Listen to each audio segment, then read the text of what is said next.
was just after 4 a.m. on a Sunday in November when 4 college students were killed inside a house they shared in Moscow, Idaho. They had been out the night before, a bar, a fraternity party, a late-night food truck, normal stuff. By 2 a.m., they were all back home. 2 hours later, 3 of them were dead on the 3rd floor. The 4th was killed on his way down. 2 roommates survived. One of them saw the person who did it walking right past her bedroom door. This is Dark Reflex. Tonight we go inside the case that paralyzed a university town, produced one of the most complex forensic investigations in recent Idaho history, and still has no clear answer to the only question that matters: why? 1122 King Road is a 3-story rental house on the edge of the University of Idaho campus in Moscow, a small college town in the Idaho Panhandle. 5 women lived there: Madison Mogen, 21, Kaylee Goncalves, 21, Xana Kernodle, 20, and 2 other roommates. On the night of November 12th, Madison and Kaylee went downtown together. Corner Club bar, then grub truck around the corner. Xana's boyfriend, Ethan Chapin, also 20, came over after a fraternity party. By around 2 a.m., everyone was back inside. The house was quiet. Then just after 4 a.m., someone entered through the sliding glass door at the back of the kitchen and did not leave the same way. Investigators reconstructed what happened inside that house from physical evidence and survivor testimony. The intruder went straight to the 3rd floor. Madison and Kaylee were killed there. He left a K-bar knife sheath on the bed next to Madison's body, face down, partially tucked under her and the comforter. Then he came back down. Xana Kernodle had been awake. She had received a DoorDash delivery earlier that night. She was killed in her room. Ethan Chapin was asleep in her bed. He was killed there too. Roommate Dylan Mortensen had woken up to sound she couldn't place. Strange noises, something like crying. She opened her bedroom door. A figure in black clothing and a mask walked toward her down the hallway. She froze.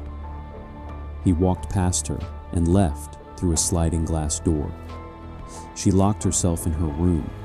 She would later tell investigators that one detail stood out to her even through the mask: his eyebrows, bushy, distinct. Around noon, a 911 call reported that Xana Kernodle was unconscious. Moscow police arrived to find 4 people dead. Moscow, Idaho has a population of around 25,000 people. A quadruple homicide with no immediate suspect, no murder weapon, and no clear motive hit the community hard. The FBI fielded thousands of tips. Then investigators caught something. The knife sheath left on the bed contained a partial DNA profile. Idaho State Lab ran it against a genealogy database. The profile pointed to a familial match, someone related to a man named Bryan Kohberger. Kohberger was 28 years old, a Ph.D. student in criminology at Washington State University in Pullman, 11 miles from Moscow. He drove a white 2015 Hyundai Elantra. Surveillance footage had captured a white Elantra in the King Road neighborhood between 3:29 and 4:20 a.m. on the night of the murders. And cell phone records placed Kohberger within 100 meters of 1122 King Road on 23 separate occasions, all after dark. In December 2022, Kohberger traveled home to Pennsylvania for the holidays. He was arrested there on December 30th. When officers took him in, he had a blank stare. At one point, he asked them whether anyone else had been arrested. He was extradited to Idaho on January 4th, 2023. For more than 2 years, Kohberger maintained his innocence. His defense team fought to suppress the DNA evidence. They argued against the genetic genealogy process. They challenged warrants served to AT&T, Google, and Amazon. Every motion was denied. His trial was set for August 2025. Then on July 2nd, 2025, he walked into court and pleaded guilty. 4 counts of first-degree murder, 1 count of burglary. The judge asked him directly, "Are you pleading guilty because you are guilty?" He said yes. In exchange, the death penalty was removed. On July 23rd, he was sentenced to 4 consecutive life sentences without parole, 10 additional years for burglary, $270,000 in fines. 4 days later, he filed to take it all back. Representing himself, Kohberger submitted a petition claiming his lawyers had threatened him into confessing. That they told him whether he was actually guilty was not an important factor. That they fabricated details about death row conditions in Idaho. He called the state's entire investigation a work of fiction.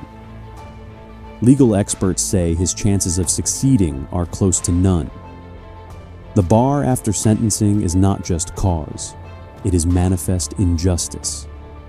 As of early August 2025, prosecutors had 30 days to respond. The murder weapon has never been found.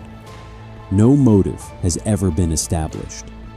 Kohberger had no known connection to any of the 4 victims.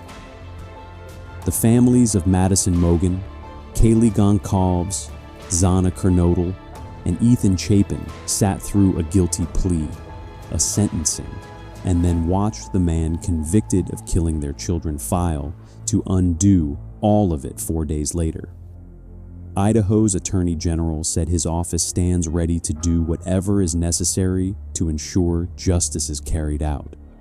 What that looks like from here is still not clear. Some cases close. Some just keep moving. Stay in the dark with me.